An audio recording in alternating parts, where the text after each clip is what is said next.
Hi friends, నేను మీ రాకీని. ఈరోజు నేను మీకు బిళ్ళగన్నేరు మొక్కను చూపిస్తాను.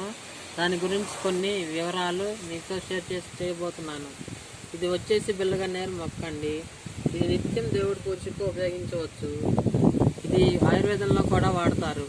మనకు ఏదైనా గాయం అయ్యి బ్లడ్ కారుతున్నప్పుడు దీన్ని ఆకులు 4-5 తీసుకొని మొత్తం మెత్తగా నూరి గాయం త్వరగా మానుతుంది. గాయం పైన పెడితే యాంటీసెప్టిక్గా బాగా పనిచేస్తుందండి. దీనిలో చాలా రకాలు ఉన్నాయండి. ఇవి నేను ఇప్పుడు చూపిస్తాను.